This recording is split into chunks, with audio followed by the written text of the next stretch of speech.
প্রথম যেটা হচ্ছে হলো যে কোনো ইনজুরির পর আমরা হিপ প্রবলেম দেখতে পারি। অনেক সময় হয় কি, কোনো ইনজুরি হয়েছে, তার উপর অপারেশন করা হয়েছে।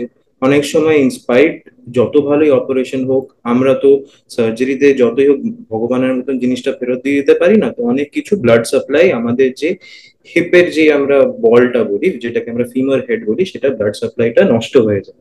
তার জন্য যেটা দেখা যায় যে হাড়টা ক্ষয়ে যায়, এবং হাড় ক্ষয়ে গেলে কার্টিলেজ ক্ষয়ে যায়, এবং সেখান থেকে বিভিন্ন ধরনের ব্যথা, এবং হাঁটাচলা করতে গেলে ব্যথা, কোনো দৈনন্দিন কাজ করতে গেলে, যেরকম ধরুন অনেকে সাইকেল চালানোর অভ্যেস আছে তাতে অসুবিধা হতে পারে, কারোর অনেকটা হাঁটার অভ্যেস আছে সেটাতে অসুবিধা হতে পারে। এক হচ্ছে ইনজুরি। দু নম্বর কারণ হচ্ছে হলো, যেটা সব থেকে বেশি আমরা দেখি, হচ্ছে হলো যেটা হিপ আর্থ্রাইটিস, যার ইনসিডেন্ট কজ হচ্ছে হিপ এভিএন, যেটা কোনো ট্রমা ছাড়াই হয়। সেই এভিএনটার মানে অ্যাভাস্কুলার necrosis of the femoral head, এর কারণ অনেক সময় দেখা যায় যে কিছুই খুঁজে পাওয়া যায় না, যেটাকে আমরা বলি হচ্ছে ইডিওপ্যাথি। সেরকম একটা কারণ হতে পারে।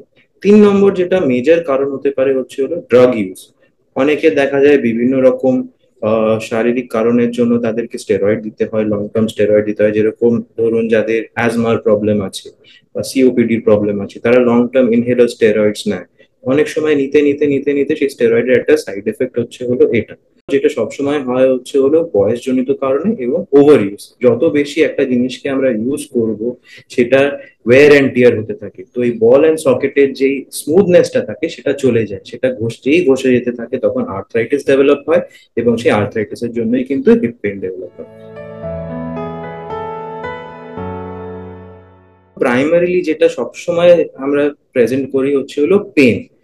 পেন যেটা সব থেকে প্রথম দেখা যায় হচ্ছে হলো কুচকিতে। কুচকিতে ইউজুয়ালি ব্যথা হলে তখন সেটা সাসপিশিয়াস, মানে সাসপিশন জাগায় যে কোনো হিপ প্যাথোলজি আছে কিনা।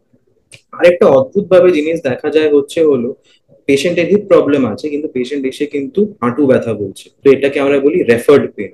তো অনেক সময় হাঁটু ব্যথা যে শুধু হাঁটুর জন্য হচ্ছে সেটাও কিন্তু না হতে পারে, সেটা কিন্তু আপনার হিপের কোনো রোগ থাকলে বা কোনো ব্যাধি থাকলে তার জন্য কিন্তু হিপ পেন হতে পারে। তাছাড়া হচ্ছে হলো রেস্ট্রিকশন অফ মুভমেন্ট, মানে আপনাকে মাটিতে যদি উবু হয়ে বসতে বলি সেটাতে অসুবিধা হতে পারে। অনেক সময় ক্রস লেগেড বা বাবু হয়ে যেটা আমরা বুঝতে পারি সেটাতে অসুবিধা হতে পারে। তো এরকম জিনিসগুলো আসতে পারে।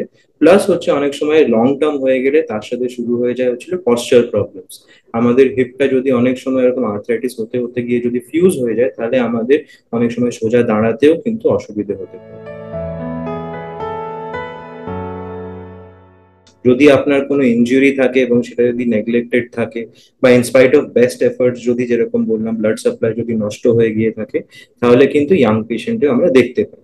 তার সাথে যদি আপনার কোনো আলাদা রোগ থাকে, যেরকম রিউমেটয়েড আর্থ্রাইটিস বা অ্যাঙ্কাইলোজিং স্পন্ডাইলাইটিস, সেই জন্য কিন্তু আপনার অনেক কম বয়সে দেখতে পাই। ইউজুয়ালি হিপ পেন আমরা দেখতে পাই হচ্ছে হলো 40 ইয়ার্স এবং তার উপরে। কিন্তু অসুবিধা হচ্ছে হলো এই এজে আমাদের হিপ রিপ্লেসমেন্ট ইউজুয়ালি আমরা অ্যাডভোকেট করি না, বলি না পেশেন্টকে। কারণ হচ্ছে হলো যে কোনো আমরা যখন রিপ্লেসমেন্ট করি, তাদের ওই ইমপ্লান্টার একটা লাইফ থাকে, সেই জিনিসটা কয়েকটা বছর চলবে। তো সেই জন্য ইয়াং পেশেন্টে যদি আপনার হিপ প্রবলেম থাকে, জলদি আসবেন। কোনো রকম কুচকিতে ব্যথা বা যেরকম আমি বললাম হাঁটুতে ব্যথা থাকলে সেটাকে ইগনোর করবেন না। বেশ কয়েকটা লাইফস্টাইল মডিফিকেশন কিছু করলে কিন্তু সেই ডিজিজটাকে আমরা আগেই আটকে দিতে পারি। তাছাড়া যদি আপনার কোনো অ্যাসোসিয়েটেড ডিজিজ থাকে, যেরকম বললাম আপনার রিউমাটয়েড আর্থ্রাইটিস বা অ্যাঙ্কাইলোজিং স্পন্ডাইলাইটিস, সেগুলোকে আমরা তাহলে ওই ইয়ে ওইখানেই ওই স্টেজেই আটকে দিয়ে আপনাকে অনেকটা আরো ভালো লাইফস্টাইল দিতে পারবো, যাতে আপনার রিপ্লেসমেন্টের দরকার না পড়ে। বেশি বয়সে যদি হিপ পেন দেখা যায়, তখন আমাদের কাছে খুব একটা বেশি অপশন থাকে না। তখন আমরা ইউজুয়ালি পেশেন্টের সাথে কথা বলি যে আপনার ডিমান্ডটা কি, আপনি কি খুব হাঁটাহাঁটি করতে চান, বা আপনার ব্যথাটা কিরকম আপনাকে কষ্ট দিচ্ছে। ইউজুয়ালি যদি আমাদের কাছে পেশেন্ট এসে বলে যে আমার ডাক্তারবাবু সপ্তাহে খুব অসুবিধা হচ্ছে না, সব কাজ করে নিতে পারছি, মাঝে মধ্যে হাঁটাচলা করি, যেদিন একটু বেশি হাঁটাচলা হয় সেদিন হয়তো ব্যথার ওষুধ আমায় নিতে হয়। এই ব্যথার ওষুধের লিমিট হচ্ছে যদি আপনার সপ্তাহে দুটো লাগে, দুটোর বেশি যদি আপনাকে ব্যথার ওষুধ নিতে হচ্ছে, তাহলে কিন্তু আপনার ডিজিজটা অনেক অ্যাডভান্সড, এবং আপনাকে কোনো রকম ইন্টারভেনশন বা মানে কোনো রকম জিনিসটাকে আটকানোর বা বদলানোর ভাবনা চিন্তা করতে হবে। যদি ইয়াং পেশেন্টের হয়, যেরকম আমি বললাম, রিপ্লেসমেন্ট আমাদের প্রথম মাথাতে কখনোই আসে না, কারণ আমরা সবসময় চাই যে ইয়াং পেশেন্টে আমরা রিপ্লেসমেন্ট অ্যাভয়েড করি। প্রথম জিনিস হচ্ছে হলো ব্যায়াম করা।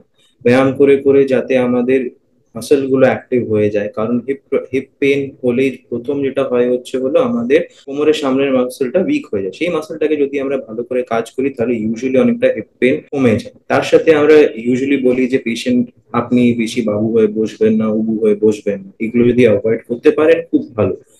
তাছাড়া হচ্ছে যে আপনার অ্যাসোসিয়েটেড ডিজিজ আছে সেটাকে কাউকে দেখান, যেরকম রিউমাটয়েড আর্থ্রাইটিস বা অ্যাঙ্কাইলোজিং স্পন্ডাইলিটিস, এইগুলোর মেডিকেল ম্যানেজমেন্ট দরকার লাগে। সেই জন্য কোনো রিউমাটোলজিস্টকে কনসাল্ট করুন। তিনি যদি আপনার এই রোগটাকে আটকে রাখতে পারেন তাহলে কিন্তু আপনার অর্থোপেডিক সার্জনের কাছে আসার প্রয়োজন পড়বে না, কারণ আমরা ইউজুয়ালি এইসব রিউমেটিক ডিজিজের সার্জিক্যাল জিনিসগুলো আমরা বেশি দেখি। তো সেই জন্য এই ডিজিজ গুলোকে আগে থেকে ডিটেক্ট করে কন্ট্রোল করা অত্যন্ত জরুরি। বেসিক্যালি হচ্ছে যখন আমাদের এরকম হিপ পেন হয়, যে which is specifically due to avascular necrosis, মানে যেখানে যেরকম বলছিলাম কোনো ইনজুরি বা অন্য কোনো কারণের জন্য যদি ফিমারের হেডের ব্লাড সাপ্লাইটা কমে যায়, তখন সেখানে আমাদের ব্লাড সাপ্লাই বাড়াতে হবে। সেই জন্য ওই যে ডেড টিস্যু গুলোকে থাকে ওগুলোকে আমরা বার করে ওখানে নতুন হাড় ভরে দিই, বা অনেক সময় আপনার নিজের রক্ত থেকে বার করে পিআরপি, যেটা আমরা বলি প্লেটলেট রিচ প্লাজমা, সেটাকে আমরা ইনফিউজ করে দিই। এতে ওখানে অনেক সময় নতুন হাড় তৈরি হয়ে যায় এবং তাতে ব্যথাটা অনেকটাই কমে যায়। ওল্ড এজ পেশেন্টে যেরকম আমি বলছিলাম যে আপনার যদি রিকোয়ারমেন্ট থাকে এবং যদি আপনার ডেইলি পেন কিলার নিতে হচ্ছে বা সপ্তাহে 4টে বা তার বেশি পেন কিলার নিতে হচ্ছে, তখন কিন্তু আপনার কাছে হিপ রিপ্লেসমেন্ট ছাড়া আর খুব একটা অপশন কিছু থাকে না। হিপ হচ্ছে হলো আমাদের একটা এমন একটা জয়েন্ট যেটা খুব ভার্সেটাইল জয়েন্ট, তো সেই জন্য একটা রিপ্লেসমেন্টের পর আমরা অবভিয়াসলি পুরো জিনিসটাকে আমরা রেপ্লিকেট করতে পারি না, কারণ একটা সার্জারি হচ্ছে তখন অনেক কিছু জিনিস আমাদের বাদ দিতে হয়। এই ইমপ্লান্ট গুলো আছে সেগুলো বেসিক্যালি ডিজাইন হয়েছিল হচ্ছে ওয়েস্টার্ন ওয়ার্ল্ড। তাছাড়া আপনার হিপ রিপ্লেসমেন্টের পর খুব একটা রেস্ট্রিকশন থাকে না, আপনি নর্মাল লাইফস্টাইল করতে পারবেন, হাঁটাচলা করতে পারবেন, যেগুলো আপনার করতে ব্যথা হচ্ছিল সেইগুলো করতে পারবেন। শুধু একটা জিনিস আমি বলতে চাই যে এই রিপ্লেসমেন্ট সার্জারি যে কোনো জয়েন্টে, সেটা হিপ হোক, নি হোক, শোল্ডার হোক, এইগুলো হচ্ছে লাইফস্টাইল মডিফাইং সার্জারি। মানে এই সার্জারি গুলো আপনাকে করা হচ্ছে যাতে আপনার লাইফটা আটকে না থাকে, আপনার লাইফটা আরো ভালো হয়। এগুলো কোনো মানে না, এগুলো খুব ক্রিটিক্যাল সার্জারি যেটা না করালে আপনার শরীরের খুব ক্ষতি হয়ে যাবে। এই সার্জারি গুলো উল্টে এই জন্য করা হচ্ছে যাতে আপনি নিজে খুশি থাকেন এবং ইন্ডিপেন্ডেন্ট হতে পারেন। ইন্ডিপেন্ডেন্ট মানে টু দি এক্সটেন্ট যাতে আপনাকে কোনো ওয়াকার বা স্টিক নিয়েও না হাঁটতে হয়। তো সেই জন্য রিপ্লেসমেন্ট সার্জারির পর খুব যে লাইফ আটকে যায় তা কিন্তু নয়।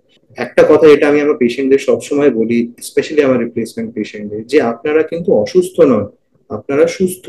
আপনাদের শুধু একটা জায়গায় একটু অসুবিধে আছে, সেটাকে ঠিক করতে এসছে। এই মেন্টালিটিটা আপনাকে ধরে রাখতে হবে। আপনি যদি এই মেন্টালিটি নিয়ে থাকেন, আপনার হিপ রিপ্লেসমেন্ট আপনাকে কোনো অ্যাক্টিভিটিতে আটকাবে না। এক হচ্ছে যদি কোনো ইনজুরি হয় এবং সেখানে যদি কোনো রকম আপনারা দেখতে পান যে সেখানে এক্স রেতে বা এক্স রে রিপোর্টে বা যিনি ডাক্তার আপনাকে প্রথম দেখছেন যে আপনার কোনো নেক অফ ফিমার ফ্র্যাকচার আছে, সেটা যদি স্পেশালি ইয়াং পেশেন্টে হয়, ডিলে করবেন না। 2 নম্বর হচ্ছে হলো, আমরা দেখেছি অনেক পেশেন্ট ওষুধ খায় যেটার কোনো মানে এরকম প্যাকেটে ওষুধ নিয়ে চলে আসে, ট্যাবলেট নিয়ে আসে। কোনো আনআইডেন্টিফাইড ওষুধ খাবেন না।